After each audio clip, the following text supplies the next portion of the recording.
All right, so I think we are all set. So welcome everyone. My name is Madison Rodman. I'm an extension educator with Minnesota Sea Grant, and welcome to our August 2020 Twin Ports Climate Conversation, All Green Infrastructure, Great and Small.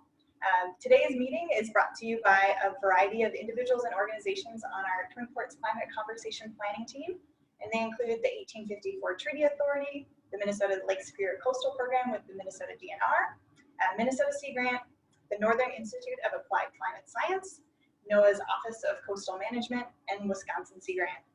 The Twin Ports Climate Conversations mission is to aid in improving climate communication skills for all and improve climate change related data collection and sharing.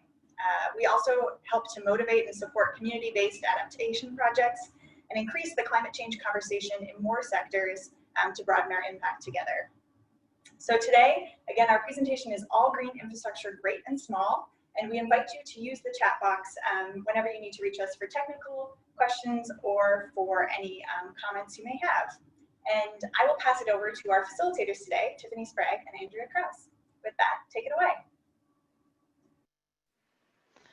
Thank you, Madison. We're really happy to be here. Hi, everyone. My name is Tiffany Sprague, and I'm a Stormwater Resilience Extension Educator with Minnesota Sea Grant and the Watershed Stormwater and Sustainability Research Coordinator with the Natural Resources Research Institute, which is an applied research arm of the University of Minnesota. I'm really joined by my colleague today, Andrea Krause, who is the Water Resource Program Coordinator with the City of Superior in Wisconsin. Today, Andrea and I are going to talk to you about green infrastructure. Green infrastructure is a tool to manage stormwater at both the residential and the community scale. Today, Andrea and I are going to present for about 30 to 40 minutes, and then we're going to turn it over to 3 of our colleagues for a panel Q&A. We're going to share a number of resources with you, and those will go out in an email after this meeting. And we hope that this gives you some perspective on what your community is required to do to manage stormwater and what you can do on your home. We also want to introduce you to our panelists today so you know who's in this virtual space and the expertise that they bring to the table, as well as who may be able to help answer some of the questions that you have throughout this presentation. First, today we are joined by Tom Johnson, the senior engineer with the City of Duluth. Tom is the one who deals with permitting, double-checking contractor modeling, and site plans, as well as helps the city address stream impairments. Dan Schutte is also here, who is the owner of Shoreview Natives, a native plant business out of Two Harbors.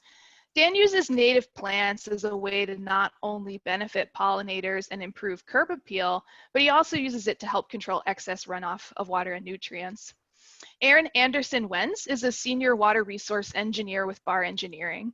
Aaron helps communities with stormwater management plans and strongly focuses on low impact development that incorporate green infrastructure.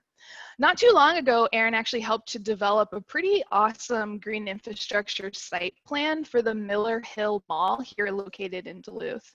We really want to thank our panelists today for joining us, and we really greatly appreciate the expertise that they're able to share. So as we go throughout this presentation and questions pop into your mind, please feel free to chat them into the chat box. And then at the end of this, when we go through with our panelists, we're going to go through those questions that are in the chat box. So let's just kind of start and dive right in. One of the first things, though, is that we want to make sure that everyone here has kind of common language for some of these terms that we're going to use throughout the presentation. Most importantly, what does it mean when we say stormwater? Stormwater is the collection and flow of water following a precipitation event from either rainfall or snowfall or snowmelt. Water flows off of driveways, parking lots, roofs, or ball fields, even from a forested environment, and all of that is considered stormwater. Stormwater makes its way to nearby lakes and streams through either storm drains or culverts, or if you're in a more rural area, in through ditches. It's important to note that stormwater is not treated like tap water.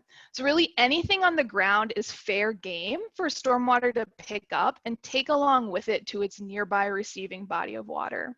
So that includes things like trash, pollutants, chemicals, fertilizers, excess soil, as well as road salt.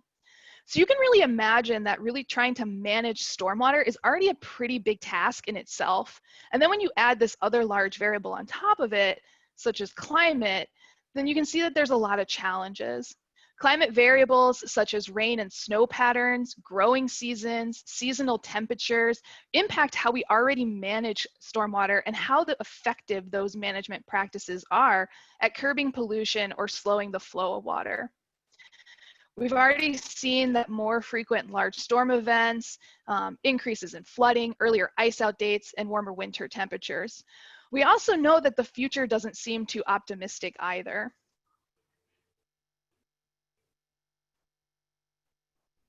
So I'm Andrea Krause, folks. Thanks for being here today. I've always found this quote by Yogi Berra to really sum up our planning process with climate change in mind really well. The future ain't what it used to be.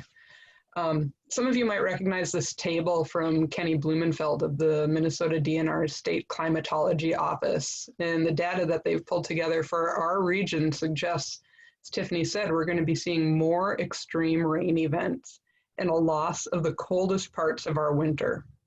So as a community, we know that we can't plan for present conditions.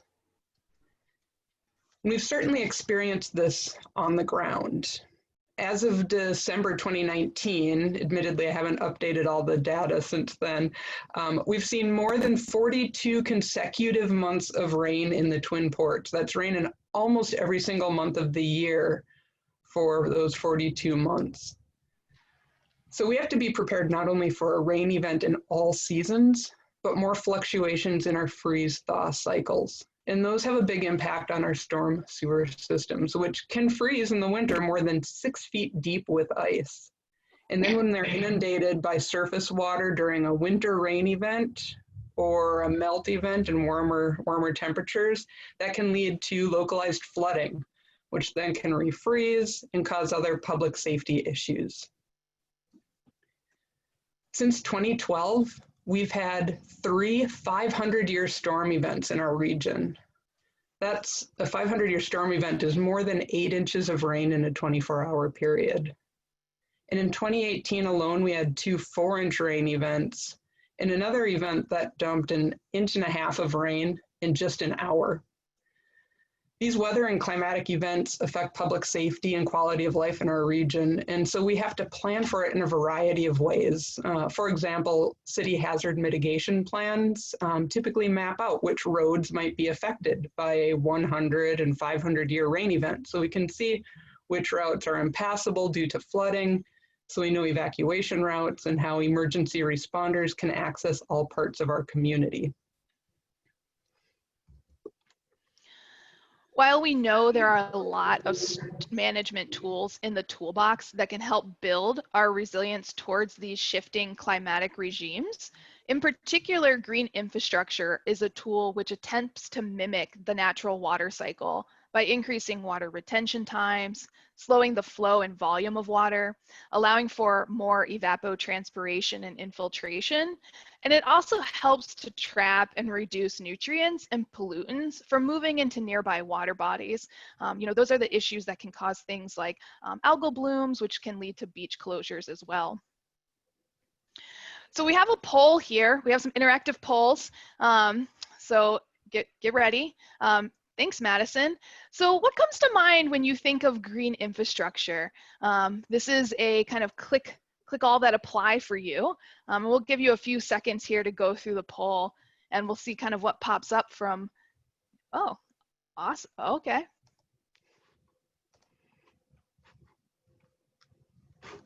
Yeah, pretty much everything. This is great, wow. Awesome. Yeah, so if you really selected all of the above in here, then you're right. Green infrastructure is a wide variety of practices from the scale of the residential home to the small business and from shopping malls to entire cities. So for the next half of this presentation, Andrea is going to talk to you about some of the great work that they're doing in Superior, Wisconsin to implement green infrastructure. We're going to watch a snazzy video that the city has put together. Remember, now is the time that you should probably start eating your snacks. And then I'm going to chat with you about some of the things that you can do on your private property before we turn it over to a Q&A with our panelists.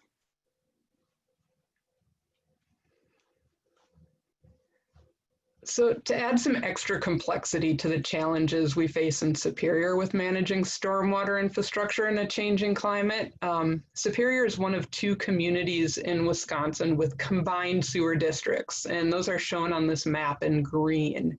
These areas combine stormwater and wastewater into one pipe, which is then sent to the wastewater treatment plant for cleaning before it's discharged into the St. Louis River estuary and ultimately Lake Superior. So this means every time it rains or during snow melt, we have extra water to process at our wastewater treatment plant, water that typically is much cleaner than sanitary sewage. So this can lead to a higher chance of backups and overflows during rain and snowmelt conditions. So in addition to working diligently to separate those sewer lines every opportunity we get, we're building in capacity for storage so stormwater doesn't overwhelm our system and cause those backups. And this is where green infrastructure comes in. All these efforts are not just in our own best interest. Some of it is required by the Clean Water Act. So Superior is one of many entities that has a stormwater permit, an MS4 permit, as part of the EPA's Phase 2 rule to manage stormwater pollution from smaller urban areas. This was from the EPA's Clean Water Act. It's managed by the states. In Minnesota, the Minnesota Pollution Control Agency, and in Wisconsin, the DNR. And it requires that permittees address the biggest sources of surface water pollution, which is stormwater pollution. Every year we report on our actions to address the following minimum control measures, or MCMs. They include public education and outreach. These are programs and events that help people understand and minimize stormwater pollution from their property, the homeowner scale. Public involvement and participation. These would be public meetings, advisory groups, stakeholder groups that give the city feedback on their concerns and issues around stormwater management. Illicit discharge detection and elimination. That's finding and removing any illegal or illicit connections to storm sewers, addressing any illegal dumping down storm drains. And think of Cousin Eddie and National Lampoon's Christmas Vacation. Basically anything going down a storm drain that isn't rain or snowmelt is an illicit discharge. Construction site pollution control, so how construction sites manage erosion and sediment or flows off of their sites during construction. Post-construction stormwater management, how we reduce sediment and flow off of newly developed properties for the life of the site. And pollution prevention and good housekeeping, trainings and opportunities that we offer to city staff and other contractors who work in the region to help them with best management practices for minimizing stormwater pollution. So we'll go to the next poll here. Stormwater fees on a utility bill help a community's capacity to tackle pollution. Which of these activities are funded by stormwater fees?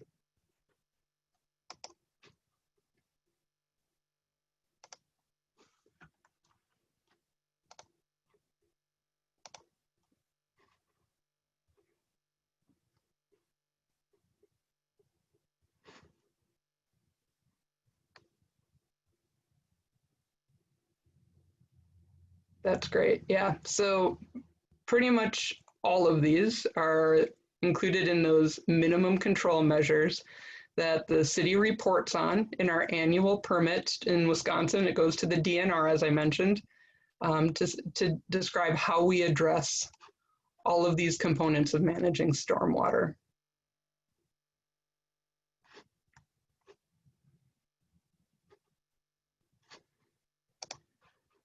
So while we're talking about green infrastructure today, I couldn't help but mention a little bit about this public education and outreach component because it is one of the MCMs that's near and dear to my heart. A couple of the components of our program include our storm drain adoption program, where citizens and groups can adopt a storm drain or ditch near their home. We stencil it with a marker that says dump no waste, drains to lake. And then those adoptees keep that storm drain clean. We also have a storm drain art program where residents can submit designs for murals to be painted on the sidewalk around storm drains to help call attention to their connections to our urban streams in Lake Superior. We do green infrastructure tours, rain barrel workshops, and we have a stream monitoring program that helps people understand how water quality is impacted by how we live on the land. So all of these programs and activities are geared towards helping people understand how our stormwater infrastructure works, how it connects them to the nearest stream or Lake Superior, and what they can do on their own properties to have a positive impact on our environment and the longevity of our infrastructure. But it's not just residents, of course, that are responsible for doing things on their properties. We have to look at how we develop our communities. So one of our stormwater minimum control measures is the post-construction stormwater management piece. The City of Superior adopted this post-construction stormwater management ordinance in 2008. So in addition to permitting the construction site so we can monitor pollution and sediment during construction, we have requirements for how that property will function within the watershed after construction is complete over the long term. Now, this applies to larger properties, 1 acre or more, or any new development that is adding 20,000 feet of new impervious surface. So the requirements of this not only protect water quality, public health, safety, and the aquatic environment, but they are an insurance policy essentially for our existing infrastructure and our investments in the community, both public and private, because this mitigates damage that could be caused by those increased flows and pollutants off newly developed properties, and in particular, newly added impervious surfaces. So new development requires more significant practices than redevelopment because the value of undeveloped land is really high for mitigating stormwater runoff pollution. In Superior, any new development must retain 80% of the sediment in a 10-year rain event on the property as compared to the pre-existing conditions. And there's lots of choices for how this can be done. Our panelists each have skills in this. Folks like Aaron are designing these systems, and people like Tom review the designs with an eye to city requirements. In this photo, you can see the installation of a below-ground containment system that's currently buried under the parking lot at Super One in Superior on Highway 2. This structure, the cement structure in the foreground, collects sediment, while the pipes in the background, which are pretty large, they're big enough I can stand inside of them, hold back water. It's a containment system, and those pipes are perforated, and they allow that water to slowly seep out into the ground and retain some of that flow during a big rain event because they installed a very large parking lot. Here's another approach. Green infrastructure is not always plants. It can be rock, or in this case, pervious pavers. Above you can see one of the new parking lots on Wisconsin Point. If you haven't been to Wisconsin Point lately, I highly recommend it. There's been a major restoration effort out there, and it looks great. Many of the parking lots have been redone with these pervious pavers. The lower image are also pavers that are at Grand Central Plaza, a large apartment complex in Superior. Now these pavers are designed and installed so there's void space between the bricks, which allows stormwater to flow between the pavers and into an engineered soil below. The base of the paver systems is as important as the bricks themselves, and it's designed for storage capacity necessary to hold stormwater on site to mitigate flooding from that property. Here you can see some of the installations of biofiltration systems at another apartment complex in Superior, actually. These are fairly similar to rain gardens with an excavated basin backfilled with a specially designed engineered media that allows for infiltration, drain pipes that connect to the sewer system, the storm sewer system, and an overflow structure for high flows. You can see that beehive drain kind of at the near end of the structure. Some biofiltration basins are finished in turf grass, but others utilize native plants, and we're seeing more and more of those. This property manager in particular was interested in creating a space for birds and pollinators so the residents of the apartment could enjoy it. Native plants allowed him to create that habitat without messing with bird feeders or other equipment that might require more cleanup or maintenance. Examples like this are all over our community. And when I say community, I mean the region, Twin Ports region. But they don't always stand out as green infrastructure. For example, there have been a lot of quick trips going in our area, and many of these use bioswales, which essentially look like wide ditches.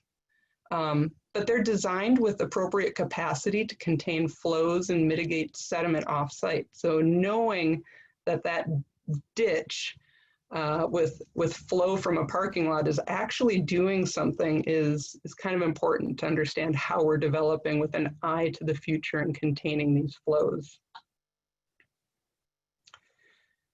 For property owners who want to go further than these minimum requirements, though, the city also has an incentive program. Our stormwater credit program allows those who design, install, and maintain a system that holds back a 100-year rainstorm. That's about 5.3 to 6.3 inches, depending on the data source. If they hold that back, they have the opportunity to decrease their stormwater utility bill. This is only for larger properties, not single family units. And they're required to submit maintenance reports every year and photos showing how they're keeping that working properly. And we've got about 20 properties on this program currently, and it tends to be really popular. I'd like to see it expand even further because it's good for everyone. The city's also invested in water quality basins to help mitigate flooding, a place where we can send storm water during these high flow periods to help reduce pollutants entering Lake Superior and of course keep flooding out of people's basements and roads. These basins were built to collect storm water in areas prone to flooding. It gives the stormwater a safe place to go for treatment instead of your basement or a wastewater treatment plant in those combined areas. The Poplar Wetland Basin was the most recent project completed in 2017. This nearly 3-acre constructed wetland treats stormwater that previously was in a combined sewer area. It's now separated, and from the central business district on Belknap Street, it's sent to this Poplar Wetland Basin. It currently treats water from about 75 acres of land, but it has a capacity for over 350 acres while still reducing significant sediment, a TSS reduction of greater than 60%. So we put together a video tour of this basin. We're going to show you a few segments from that video now. I'll note that the sound to start off on this video is a little bit loud, so you might want to adjust your volume down a touch and bring it back up for your desired level. And we'll show you a little bit about the basin. Today we're going on a virtual tour of the Poplar Wetland Basin. This 3-acre constructed wetland was completed in 2017, and it allows us to treat stormwater, that's rain and snow melt, that comes from the central business district off of Belknap Street. The basin design allows us to remove sediment and pollutants and litter before that water reaches the St. Louis River estuary and Lake Superior.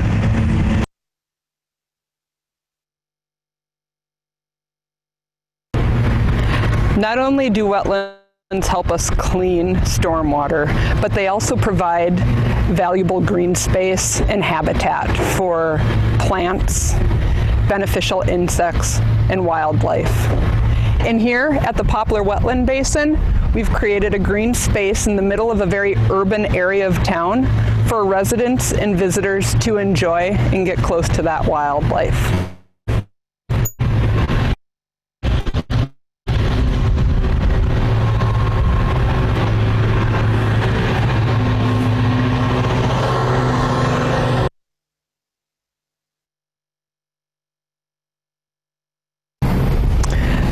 This sign depicts the design of the Poplar Wetland Basin. On it you can see the forebay, which is located right in front of us.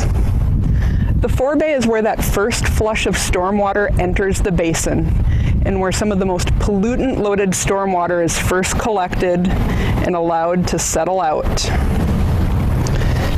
Off to our side is the high-capacity bypass channel. Later in a storm event, the water is much cleaner. It also might have a higher velocity as the water level has built up during the storm. This high-capacity bypass channel allows that cleaner water to skip the forebay to avoid resuspending sediment, and it will enter the wetland basin just beyond the berms that separate the forebay from the rest of the basin. You'll also notice that this basin has several peninsulas and J-hooks, which increase the flow path of the water as it flows from the inlets at the forebay or the bypass and the outlet at the far end of the basin. The longer time in the basin means we can remove finer and smaller particles of sediment as it moves through the basin. It also allows for more time for infiltration and recharge of groundwater, as well as more pollutant removal.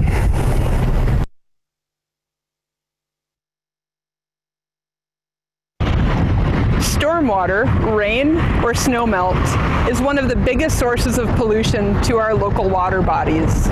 It's not that it's falling from the sky in a polluted state, but rather what it picks up as it runs over the ground on its route to the nearest stream or lake. It flows down storm drains, like the one we see right here on Belknap Street, or into ditches as it makes its way to the nearest river or lake. Typically, that water is completely untreated, so anything that's in this drain is going to end up in our water bodies. But in the city of Superior, we have several water quality basins, including the Poplar Wetland Basin, a constructed wetland that helps us clean the stormwater that's running off of Belknap Street and the Central Business District. Let's head back over and see how it works.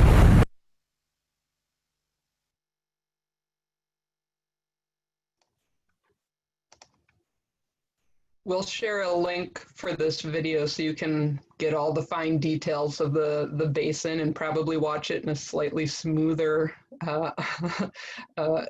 way too after the presentation.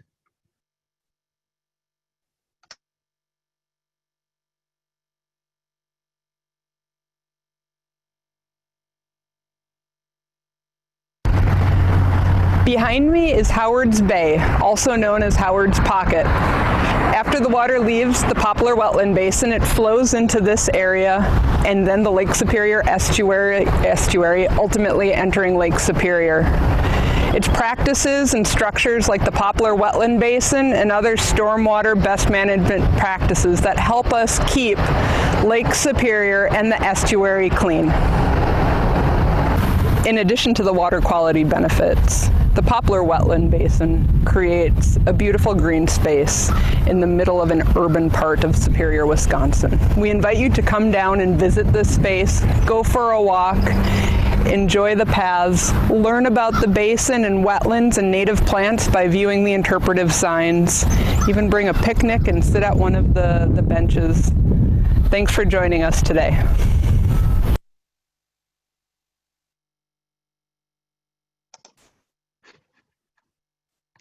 All right, so we've got another poll here. True or false?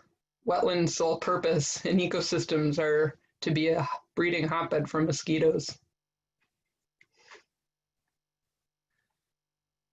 I like the consistency on the answers.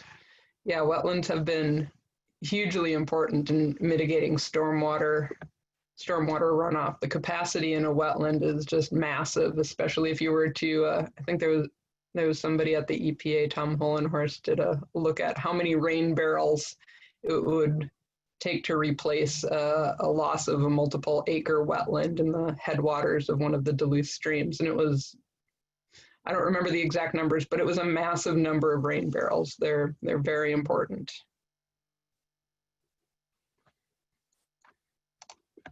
So to facilitate and encourage even more green infrastructure in our community, the city is also engaged in a green infrastructure code audit. So this project, we had support from Wisconsin Sea Grant and the Coastal Management Program. DNR allowed us to look at all of our existing codes and ordinances in the city and find places where outdated language was actually impairing our ability to implement green infrastructure, both at the city scale and at a residential scale. This has led to the update of several ordinances, including a bluff and shoreline setback ordinance, a native lawn ordinance, a compost ordinance, and more.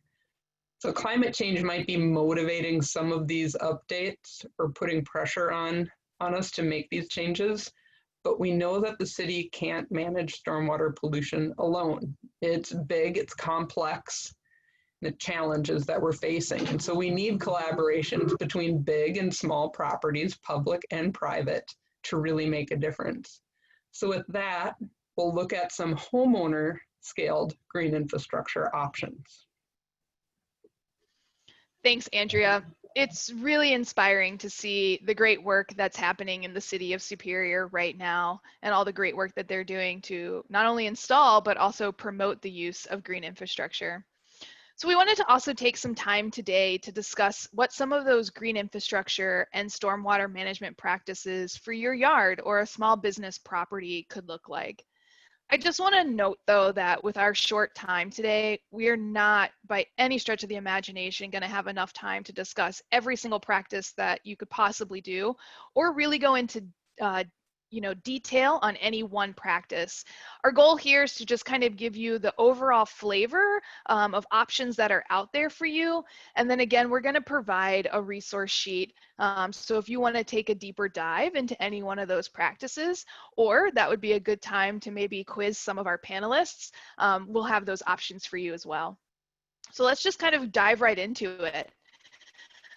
I think for most, the rain barrel really seems like that entry level point. I think for most people, without even thinking about some of those larger implications of water storage, you see a lot of rain barrels on people's property, particularly for gardeners who don't want to use tap water to water their flowers or their vegetable gardens. But really, a rain barrel is the great option to keep water from dripping down your roof line and into your foundation. I know absolutely no one on this call is guilty of this, but I'm sure we all have that neighbor across the street, I'm sure, is where they live. And they have their long downspout lines connected to their gutters, and that downspout line is probably feeding maybe into your property or the neighbor's property or right onto a sidewalk or into their driveway. So really, rain barrels are kind of that budget-friendly option to be a good neighbor as well as a good community member by keeping as much of the water that's running off of your roofs and keeping it on your property. Just like every green infrastructure practice, there's some considerations to keep in mind. Water's heavy, and so a really full rain barrel is also very heavy. So you want to make sure that your rain barrel has a nice level, strong support that can handle the weight of that. An overflow hose is always a good recommendation. So that way, if the water fills up the rain barrel during a rainstorm, then there's somewhere for that water to go that, again, isn't right next to your foundation. So one of the other things to think about would also be potentially rain barrel size. If you have an undersized barrel that's constantly full, that could lead to many frustrating moments for you. And I don't think you have to be a gardener to have a rain barrel, so you can have a rain barrel that could hold water after a rain event. And after a few days' time, you could release that water onto your own property and allow it to infiltrate into your yard. Again, rather than sending it onto the sidewalk or into your neighbor's property. And you really shouldn't be limited by size options when it comes to rain barrels. Even if you live in a McMansion or you just really love storing a lot of water on your property, you really can find any rain barrel to fit your lifestyle. I live actually in a typical tiny Duluth house, and I have 2 of the rain barrels that you see on the left, and they're pretty much full all year round. Another great option is one that I'm not sure is as widely known, and it's called a dry well. You can really look at a dry well as kind of a rain barrel that you dug into the ground, or more like a rain garden that doesn't have plants. And it's kind of how it looks in this photo. You dig a hole and you fill it with rocks. And then there's usually some sort of inlet that predominantly is usually attached to gutter downspouts. One of the great things about dry wells is that they really have not very little maintenance, and they're really good for small yard options. And one of the other benefits is you can use them in tandem with other practices. So for example, you could have your gutter downspout feed into a bioswale or a vegetated swale, and then the outlet of that swale could feed into the dry well. A dry well can also be a great option for a sump pump. Again, I know that there's absolutely no one here that does this, but we all have that neighbor that lives across the street whose sump pump outlet is pretty much pumping right onto the sidewalk all year long. And I don't know about you all, but in my neighborhood, I actually have some that are so consistent and wet that there's actually algae that grows on the sidewalk. Or you know that it's in the winter, it's that sidewalk that's consistently icy.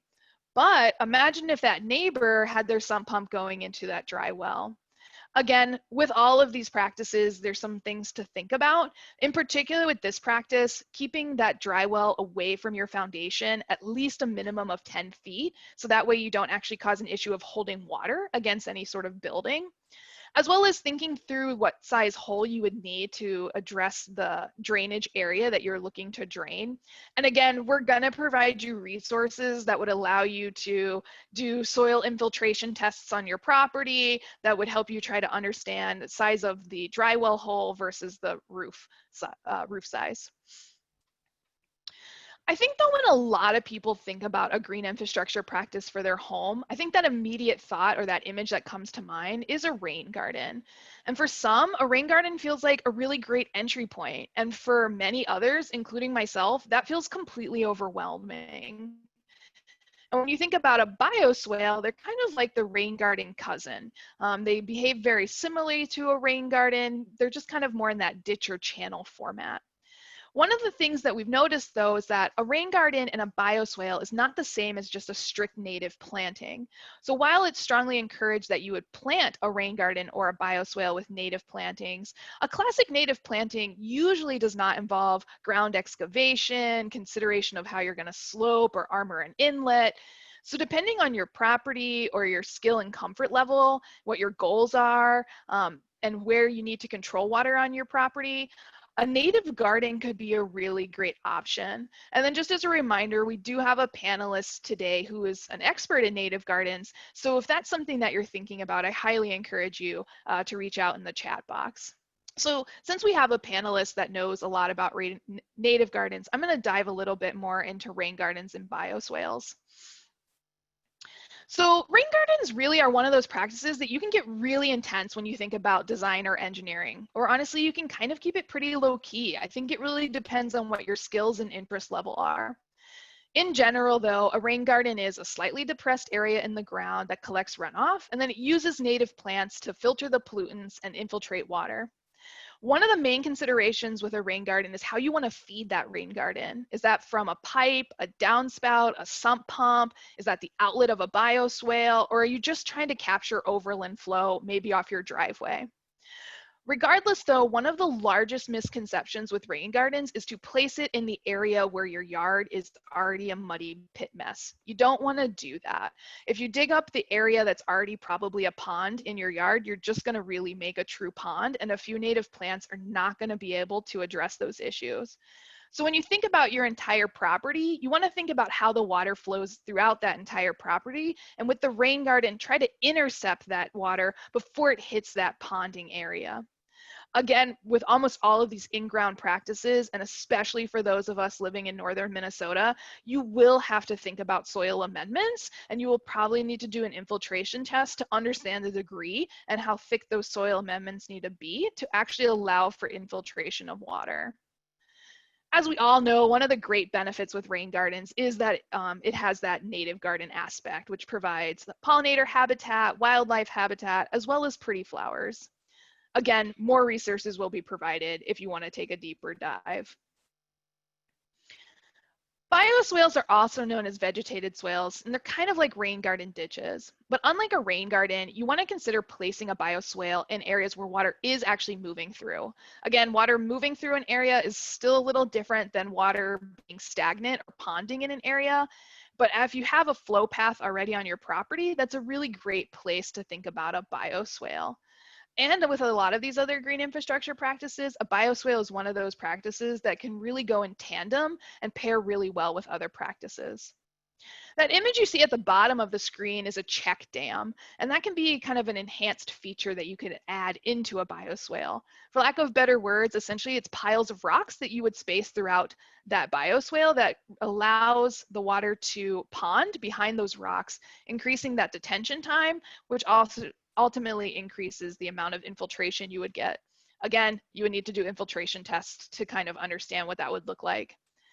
I think another large consideration for bioswales, especially those of us in Minnesota and Wisconsin, is thinking about the salt tolerance of the plants in that swale, especially if you're placing that swale near a road or near your driveway. And if you're salt happy, you should just stop using salt. But for those of you who can't, thinking about some of those salt hardy plants. I know that Dan's been doing some work there and the Pollution Control Agency has some recommendations. So there are resources out there on some great plants that would work in a bioswale. I do just want to throw out a few tidbits about rain gardens and bioswales, some general considerations to have. The current recommendations right now is that it is okay to compost around those plants in that initial year when they're trying to establish. But after that, it's not recommended from the standpoint of inducing extra nutrients and potential extra nutrient runoff in your rain garden or your bioswale. They also really recommend that you don't direct water directly into a rain garden or a bioswale while your plants are establishing and trying to form their deep root structures. And again, if you're going to actually have it be a pipe that goes into your bioswale or a rain garden, thinking about an armored inlet so that way you don't have excess runoff if you have a large storm event. And then I think it's everyone's dream to have a green roof. And I'll admit that I am not an expert on green roof design or engineering. So if you were to consider this as a practice, you would definitely, it would be definitely recommended to consult with someone who has that engineering or architecture experience.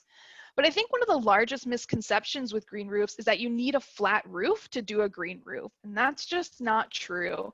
There's a lot of advancement in architectural design and engineering and roof weight-bearing loads. So if you have a pitched roof versus a flat roof, there's different design considerations, but pretty much all roofs are on the table for a green roof. Minnesota actually has some really nice recommendations and some great lists out there on plant species recommendations, design aspects to consider, and Minnesota actually has a green roof council.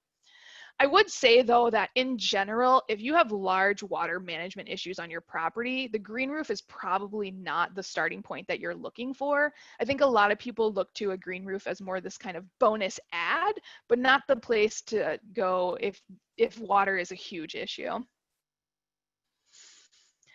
For some of us though, all of this can feel completely overwhelming, which is fair. This may not be the right time financially or emotionally, but there's actually a lot of things that are small that involve little effort, time, or money that you could do on your property to enhance stormwater management. Some of those things may be as simple as planting a tree and maybe considering it a fruit-bearing tree for birds or wildlife. Other things are as simple as it sounds, is poking holes in your grass or aerating your lawn. There's also more fancy ways to do that. Over time, our lawns become compacted, and so poking holes in your lawn can improve your grass health as well as increase your soil infiltration. Just stop obsessively mowing the grass. Keeping your grass at least 3 inches tall, and depending on where you live or the size of your property, maintaining a low mow or a no mow area can be a really great alternative. And then consider where your downspout currently goes. Avoid having them go into your neighbor's property or onto your sidewalk. Do you have a vegetated area that you could already funnel your downspouts to? Or maybe now you have a nice aerated section of your lawn or a no-mow zone or maybe a rain barrel. So I'd encourage you to really get creative here about how you funnel your downspout runoff and don't feel limited by space or setup. There really are a lot of options out there. And then if you live along a stream or a lake, really consider at a minimum a low mow, a no mow or a low mow zone around there, or take it to the next level and actually do a native planting along that shoreline. anyone out there can help keep our waterways clean and happy by doing something either on their property or in their community to control stormwater. We all here believe in you, and we know that there's a lot of organizations and individuals in your community that are there and ready to help you on your journey. So we have one last poll for everyone here. And we just want to ask you, how are you feeling? Are you ready to manage stormwater on your property? And it is okay to say no, but we're hoping that we inspired you a little today. And we'll just give a few seconds for some of those polls to come in.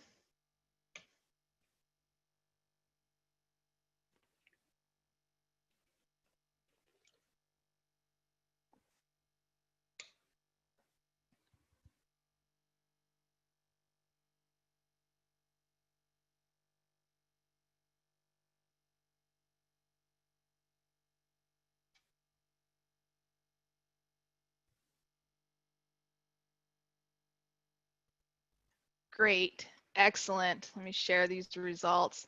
Yeah, so it seems like a lot of you are already doing some things. We hope that you are inspired to maybe pursue some additional options.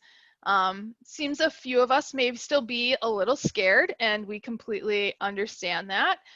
Again, maybe spending some time on Google later today to Google some other options could also be great. So with that, we are going to turn it over to our panelists with the remaining time that we have here today for you to ask all of your questions. Andrea, do we have any questions that have popped up into the chat box yet? We do have one. Interested in how the city council responded to a green infrastructure code audit. Especially changes like regarding turf in traditional lawns and encouraging native lawns. Great question. That the challenge wasn't necessarily with city council, but the way we approached making these changes was very collaboratively. We worked, it wasn't just our working group at the city making the suggested changes, but rather we sat down with folks across all sorts of different departments, everyone from police and fire, from safety perspectives. What does it mean to have taller and more vegetation around the bases of houses or along walkways? With our public works director, our streets department, so we could talk about boulevard planting and right-of-way plantings. And so we used all of the input from these other folks in the city to fine tune the suggested changes that we brought to them. And with that adjustment, we were able to bring something to the city council that said, hey, everybody in the city that we've worked with is on board with this. The fire department likes it, public works likes it, it's already passed to this committee and that committee. And so by the time it was at city council for a vote, it was unanimous support of all of these ordinance changes with very few questions even. So it's a slow and long process to go that way, but it was also very effective. Awesome. Thank you, Andrea. I really want to get some of our panelists answering some questions here. And so I do see one that popped up. Panelists, and maybe we'll just go Tom, Dan, and Aaron. What are some of the green infrastructure projects that you've been involved with? And maybe you can document or express to us what are some of the most inspiring ones for you and why? Tom. The city of Duluth has a number of filtration basins. You know, one of the challenges in Duluth, as you had mentioned earlier, was our tight soils, type D soils, shallow bedrock, and shallow groundwater. And so some of our larger systems, we do have subdrains to them so that they're a filtration basin. They do drain down and they're ready for the next event, but they do provide a good water quality as well as flood control. We have a number of those installed throughout town. Back when I was in the private sector, we did a very large one for the Cirrus aircraft manufacturing facility up at the airport. They had a 900-foot long by 300-foot wide parking lot, and we were able to capture that into a long trench system that had filtration in the top layer through well, it was turf grass because they like to mow it, but it did have 2 feet of sand and then a big reservoir with clean, open, voided rock that provided both attenuation or flood control, but also temperature controls because it was in the upper reaches of the Miller Creek watershed. And it's still functioning today and provides great benefit to that watershed. Thanks. Thanks, Tom. Dan, Shooty.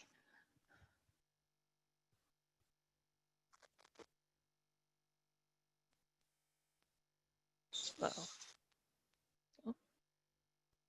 Did we lose you, Dan? Maybe. Sorry, apologies, got you now, sorry. We've done some plantings that were more just turf grass conversions on municipal land. I guess, you know, from a green infrastructure standpoint, anecdotally, the one I think of is along the lake walk right behind the Holiday Station there was a little switchback along the lake walk. And I mean, when I lived in Lakeside there, we saw a lot of I mean, the water would run off the lake walk and it would kind of sheet over that turf grass peninsula, and then it would go down, and you could see, I mean, along the little switchback there, you could see erosion happening, and we planted that whole peninsula up. And I know Bowser, and I think they took them from the NRCS, does have like soil loss calculators. I think it's pretty bare bones. I don't know, there's probably a lot going on behind the scenes in that Excel spreadsheet, but I mean, they do differentiate between turf grass and deep-rooted native vegetation. So I know it's been hard to get clean water funds in the past to fund just strictly native plant plantings unless there's some sort of stormwater retention involved with the project or a rain garden. But, you know, just the fact that they differentiate the soil loss between turf grass and native vegetation shows that there's got to be an inherent help there. And anecdotally, like I mentioned, that lake walk site, I mean, that thing holds back water. There's just more pores in the soil, and there's more thatch, and there's more just stems and stuff going on at the base of that installation that just holds back water and increases the infiltration. So, I mean, despite the fact that we don't have heavy equipment on every project, I just feel good with the, you know, the square footage we're putting under native vegetation. It's an easy plug-in point, and I'm an educator, so you know, everything else that comes along with those native plants, from an education and a pollinator support and just a general health and well-being standpoint in communities, you know, I really feel good about that being tied in with the stuff we do. So. Yeah, thanks, Dan, for bringing up kind of some of those larger implications of green infrastructure beyond just stormwater and pollinator habitats, but thinking about healthy communities and healthy green space, especially in some of our more urbanized areas of town. Aaron, did you have a comment on an awesome green infrastructure project? Maybe, hopefully you'd mention the mall, maybe. Well, I was going to say my favorite kinds of projects are, well, I have a lot of different favorite kinds, but I do love a good parking lot project. We have so many acres and acres and acres of parking lots that a lot of them are underutilized, and especially as transportation patterns change and, you know, we explore different ways to get to and from places, I think that there will be some great opportunities in retrofitting parking lots. They generate a lot of stormwater, and there are often ways to retrofit them to capture that stormwater before it gets downstream to our vulnerable water bodies. So the Miller Hill Mall project, you know, great project. It's in concept design. It has not been built. I don't know what the future of that project is, but it was a fun look at that whole site, looking at ways that we might be able to intercept water coming off of the parking lot before it gets to Miller Creek. So those features were designed to cool the stormwater coming off of the surface, because the creek is impaired for elevated temperature, which is affecting the invertebrate and fish communities. So we were looking at ways of leveraging the blast rock that a lot of that parking lot is built on, and filtering water over that blast rock to cool it. So that was actually one of the more unique projects that I've worked on, given that we were focusing on temperature and not just sediment and phosphorus. But I think it's a good example of a project, a green infrastructure project that is the kind that I like, which is, you know, they're all a little different. They all have their own challenges. They definitely have space constraints. They need to be functional parts of our infrastructure in terms of conveying stormwater for public safety.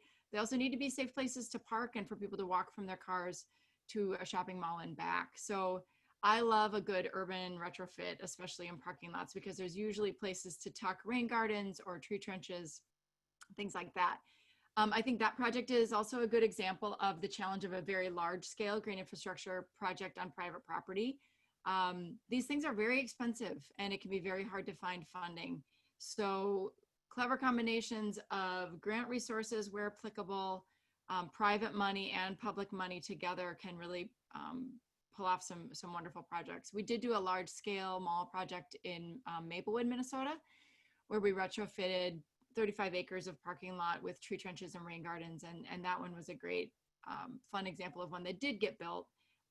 We're still working on Miller Hill Mall. We'll see where the future brings on that. But those are large scale projects, and those are sort of multi-million-dollar efforts that end up being large demonstration projects and have a big impact all in one project. There's a lot of other examples of smaller scale projects where these are site level, you know, strip malls or church parking lots or school parking lots. And these are great examples of a little more manageable budget projects, but also great educational opportunities for schools and churches and ways for folks to get involved in learning more about watershed stewardship and the ways that we impact our environment through the infrastructure that we've built. So these tend to be really great high profile projects and really feel good projects, because you can not only make a difference with stormwater quality for downstream water bodies, but also demonstrate to folks how we can change some of the mistakes that we've made in the past with our development patterns. Thank you, Erin. Yeah, very important to mention kind of that large scale to small scale, and sometimes the educational component may actually outweigh the actual water controlling component of green infrastructure. I do just want to acknowledge that we are up against time. We feel very comfortable staying on for a few more minutes because we do have some awesome Q&A that we want to go through, but we do just want to acknowledge that Madison is throwing in some great links into the chat box. One, including that resource document that we mentioned a couple of times to help you kind of take a deeper dive. There are some questions on here around infiltration tests, and if you want to do a DIY infiltration test, I highly recommend in that resource document, New Hampshire has a great guide called Soak Up the Rain, and it's a homeowner level guide. Vermont has the same one. Shameless plug, Minnesota Sea Grant is also developing a North Shore one that should be out here in a few months. And there's some really great kind of step-by-step on how to do an infiltration test on your site. Which could be really helpful. I also want to note that Madison's throwing into the chat box as well an exit survey, which we would greatly appreciate. If you want to sign up to receive emails about this Twin Ports Climate Conversations, if you also want to look at previous climate conversations, and then as well for the September meeting, highly encouraged to check out the National Tribal and Indigenous Climate Conference, and that will actually be replacing the September climate conversation. But to get back to what we are talking about here today, we do have a question here from Carrie. And this is to our panelists. Curious how the panelists would go about tackling this stormwater problem. The clinic on the Fond du Lac Reservation expanded and they put in stormwater basins, but the lake nearby is now impaired for sediment or TSS. The new access road now floods in the spring. There is little funding to install a large green infrastructure project. Essentially, she's looking at what are the small things we would try first. Would that be a low mow zone, grass aeration, etc.? So I didn't know if any of our panelists had some thoughts on, I mean, I know what Dan's answer would be, native planting. Dan, check, got you. So Erin and Tom, do you have any thoughts on where you would recommend kind of next steps here? I'll jump in first. I think they may need to do some good housekeeping of their facilities. They may need to do some more parking lot sweeping. Make sure that their access road is gravel, that they are managing that, maybe look at paving that, which is, I know, expensive, but gravel roads and parking lots are a huge source of sediment. Again, parking lot sweeping, making sure that all their turf is either planted well and is not eroding into their storm basins. Maybe their storm basins have been overwhelmed during construction and are full and need to be cleaned out. And any new rain events are scouring those basins and pushing that sediment down gradient. Something like this also does require maybe a little more of a site-specific review and walk through to see what the sources are, and make sure that that lake downstream isn't getting sources from some other source of sediment that's coming into it. Maybe it's not the clinic, but since it's a recent project, maybe they're getting blamed for it. So there's some general things to do, but specifically you probably need to look at the site via walkthrough, and even during a rain event is also helpful too. Thanks.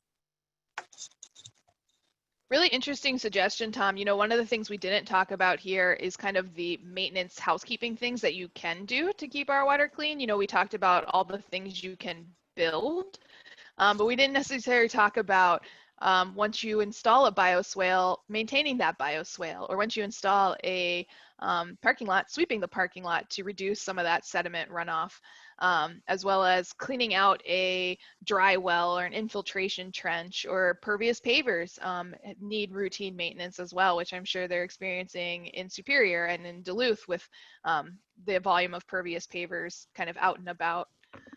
Erin, did you have any additional comments that you'd like to add onto that question?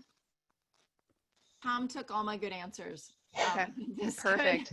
Good insight. I think source control, I mean, we always sort of forget about that. It sounds less exciting to say, hey, sweep your parking lot than it is to do a full-scale green infrastructure project, but there is a price point at which it really does make sense to do more intensive sweeping.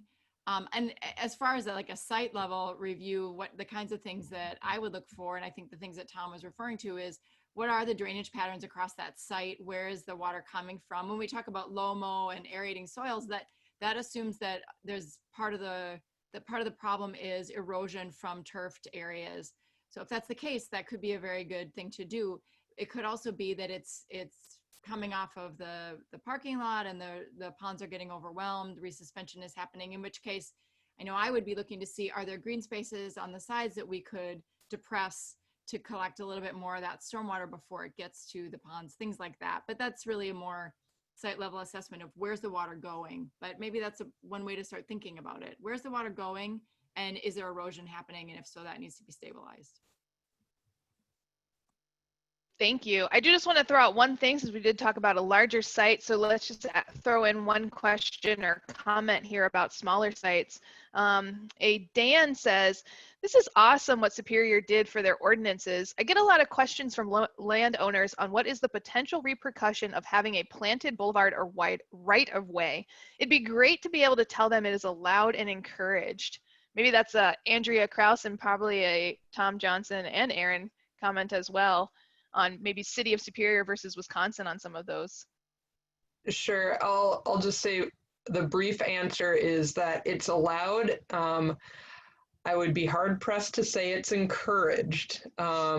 It was kind of a purposefully omitted piece in our ordinance to address boulevards. There was a lot of desire to allow and encourage native plantings on boulevards, but there's also a lot of pushback when the city comes in and has to dig those up for different projects and has angry homeowners yelling at folks in our street department. So that's why we don't encourage it, but it is absolutely allowed. And so if somebody wants to plant on a boulevard, we just make it really clear to them that yes, by all means, you can do this, but it might be torn up at any point due to infrastructure upgrades that would impact that area. So, you know, you might want to think about what plants go there, and you aren't necessarily informed before something happens. If it's an emergency situation, they'll just be in digging it up, regardless of what plants are there and where they're at in their growing cycle.